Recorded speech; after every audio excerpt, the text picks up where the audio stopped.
Hello, welcome back to Physiotherapy Junoon channel. And I, Dr. Vinita, and today's our topic on ankle sprain.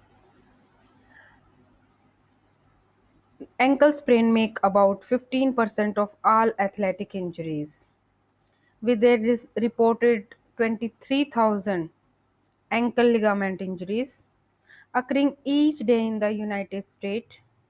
They are particularly common in basketball, volleyball, soccer, modern dance, ballet. Most patients fully recover, but an estimated 20 to 40% develop chronic symptoms of pain and instability. Today, in this video, we will learn all about the ankle sprain, chronic lateral instability. One second. About the syndesmotic injuries, ankle dislocations, Achilles tendon ruptures, peroneal tendon dislocations, posterior tibial tendon ruptures. All in this we cover ankle anatomy. Distal fibula and distal tibia form a bony motifs that allow talar dorsiflexion and plantar flexion. Here you see distal tibia, distal fibula and talus. They are form a allow talar to dorsiflex and plantar flex. The talar body is wider anterior than posterior, which lead to less stability with plantar flexion and internal rotation. Here you see that talar body is wider anterior from this part.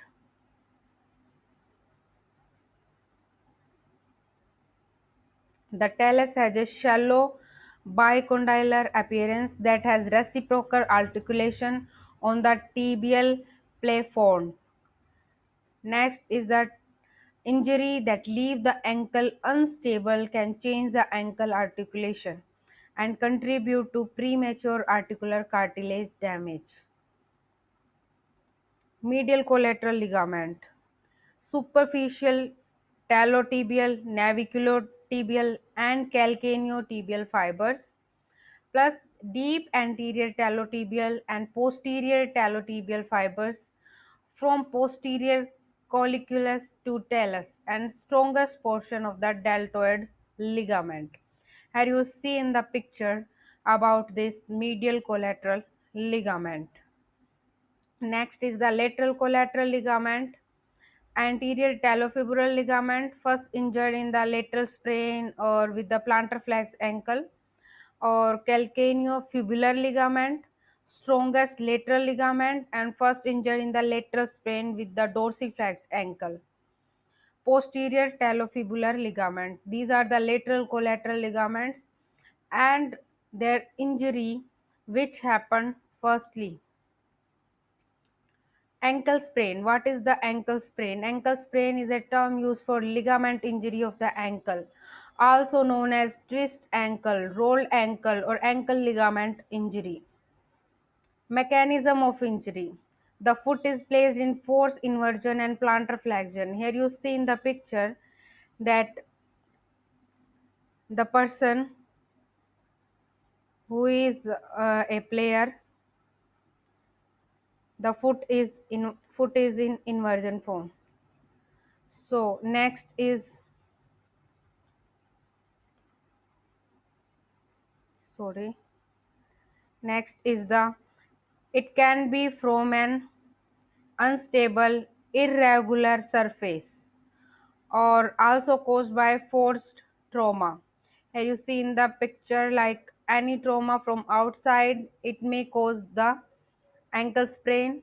Unstable surface like somebody on like wearing heels or anything, they may also prone to injury to the ankle.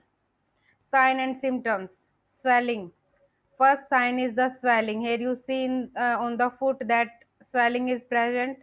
Pain, discoloration, redness, warmth, inability to walk, ankle instability.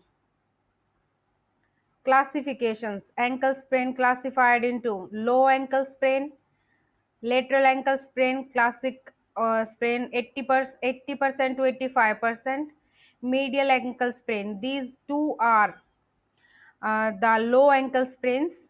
One is the lateral and one is the medial. Medial one is 5 to 10%.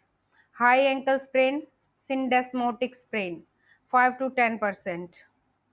Here you see the classification: low ankle sprain, lateral ankle sprain, inversion sprain. You can say this inversion sprain or lateral ankle sprain. The most common mechanism of ankle injury is inversion of the plantar flex foot. Foot in plantar flexion and inverted. So the anterior talofibular ligament is the first or only ligament to be injured in the majority of ankle sprain. Stronger force lead to combined rupture of the anterior talofibular ligament and calcaneofibular ligaments. So here two ligaments are ruptured: talofibular ligament and calcaneofibular ligament. Medial ankle sprain. The medial deltoid ligament complex is the strongest of the ankle ligament and is infrequently injured. You see in the picture that force is from outside, okay, and the person is on the running position, and yeah, that cause the medial ankle sprain, or you can say eversion sprain. Force eversion of the ankle can cause damage to this structure but more commonly result in avulsion fracture. What is avulsion fracture? The bone with the ligament are fractured, okay, or ruptured of the medial malleolus because of the strength of the deltoid ligament. Deltoid ligament is highly strength ligament, or you can say strongest ligament, and due to that the strength, the avulsion fracture may happen when any injury to the medial side, okay. High ankle sprain, syndesmotic sprain. Dorsiflexion and eversion of the ankle may cause sprain of the syndesmotic structures. Here you see the syndesmotic structures in the lower picture, and here you see the injury, how the injury caused. There generally tend to be less swelling with a high ankle sprain. However, there tend to be a pain that is more severe and longer lasting. That's why these are high ankle sprain, because sprain is more than the swelling. Syndesmotic ligament injuries contribute to chronic ankle instability and are more likely to result in recurrent ankle sprain and the formation of heterotropic ossification. Grading for ankle sprain. Grade 1 or first degree, it results from mild stretching of a ligament with microscopic tear, like if you are wearing heel or you are going to uneven surface. Sometimes your foot is just twisted and you may prone to the ankle sprain. Patient have mild swelling and tenderness. The patient is able to bear weight and ambulate with minimal pain, but you should stop the patient there. You should apply the taping or other things we will discuss in the treatment part, because the repetitive trauma may cause severe injury to the ankle. Grade 2, second degree.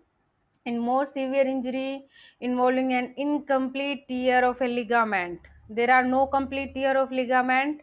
Patient have moderate pain, swelling, tenderness, and ecchymosis. Ecchymosis. What is ecchymosis? Please comment me in the comment section. Weight bearing and ambulation are painful. Grade 3. Here you see that in grade 1 ligament stretch, grade 2 partial tearing, in grade 3 complete tearing.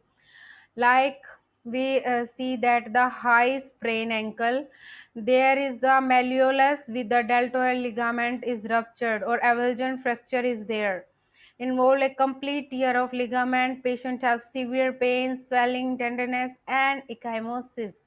Patient are unable to bear weight or ambulate. types of ankle sprains: grade 1, grade 2, grade 3, and we discuss this in previous slides. Diagnosis: physical examination. The patient gives history of twisting injury to the ankle followed by pain and swelling over the injured ligament. Second, the weight bearing gives rise to excruciating pain. In case with complete tear, patient give history of feeling of something tearing at the time of the injury. There may be swelling and tenderness localized to the site of the torn ligament. If torn ligament is subjected to stress by following manner, the patient experiences severe pain. First, inversion of plantar flex foot for anterior talofibular ligament sprain. Next is inversion in neutral position for complete lateral collateral ligament sprain or talar tilt test. Eversion in neutral position, medial collateral ligament sprain. So here we discuss the three. One is the plantar flex foot and inversion, which is for talofibular ligament. Then inversion in neutral position or complete lateral collateral ligament sprain. Eversion in neutral position, which is for the medial collateral ligament. Then we see the different tests. Anterior draw test, purpose to test the ligament laxity and instability in the ankle. This test primarily assesses the strength of the anterior talofibular ligament. You see the physiotherapist hand position above the ankle, below the heel. Diagnostic accuracy: sensitivity is 71%, specificity is 33%. Talar till test. What is the purpose? Here you see that physiotherapist hand above the ankle and lateral side of the foot. The talar till test detect excessive ankle inversion. If the ligament tear extends posteriorly into the calcaneofibular portion of the lateral ligament, the lateral ankle is unstable and talar tilt occurs. You see in the picture, diagnostic accuracy: sensitivity is 67% and specificity is 75%. Then is the external rotation stress test to help identify a tibiofibular syndesmotic injury, high ankle sprains, which you can say. Diagnostic accuracy: sensitivity is 20%, specificity is 84.5%. The patient lag, maybe patient is standing or sitting, or the therapist hand below the knee, and you hold properly and below the foot. So what you do, foot is externally rotated, and identify a tibiofibular syndesmotic injury. Squeeze Hopkins test to help identify inferior tibiofibular syndesmotic injury, consisting of compression of the fibula against the tibia at the mid calf level, producing pain in the syndesmosis. Ottawa ankle rules. What are the Ottawa ankle rules? Are set of guidelines for clinician to help decide if a patient with foot or ankle pain should be offered X-ray to diagnose a possible bone fracture.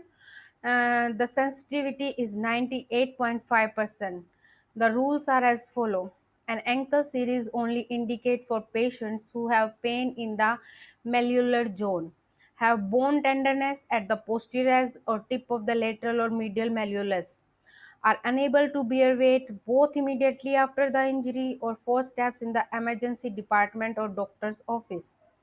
A foot series is only indicated for patients who have pain in the midfoot zone, have bone tenderness at the base of the fifth metatarsal or at the navicular, are unable to bear weight both immediately after the injury or for steps in the emergency department. Here you see that the rules are like: A. The posterior asciotic or lateral 6 centimeter. Bone tenderness present, or bone present tenderness present at B side, lateral view or medial view you are seen. Then the inability to wear the weight both immediate emergency department. Okay, and at the base of the fifth metatarsal or navicular bone. If patient is can't bear the weight, just immediately go to the emergency department. X-ray of the ankle, AP lateral view are usually normal. In some cases, stress X-ray may be done to judge. Why? Because sometimes tibia compresses the syndesmosis over the talar bone. A tilt of the talus greater than 20 degree on force inversion or eversion indicate a complete tear of the lateral or medial collateral ligament respectively. Here you see the Mott's view and AP view. Normal is the 6 mm on AP view, and the normal is the 1 mm on Mott's view. Increase medial clear space, normal less than or equal to 4 mm. Increase tibiofibular clear space, normal 6 mm on both AP and Mott's view. So you can compare both with the X-rays and you find out which is the affected part. So thank you so much for giving your precious time to this video. Please like, share and subscribe. And yeah, follow me on Instagram because you can easily know when the new video will come and different type of topics and daily some questions and some other things on the Instagram, and you can follow me on Twitter also by Dr. Vinita Physio. And yeah, you can follow my page Physiotherapy Junoon by Dr. Vinita. This is my Facebook page. And please like, share and subscribe on YouTube. And if you want more topics, because we start a series of cardio also with Dr. Vandana Gautam, and she is MPT, and yeah, she is very brilliant teacher. And please cooperate with us. If you want more topics on neuro also, then we will start a series on neuro. So please like, share and comment, and share to your friends also, so maybe somebody who is needed for this, you can help them. Thank you so much.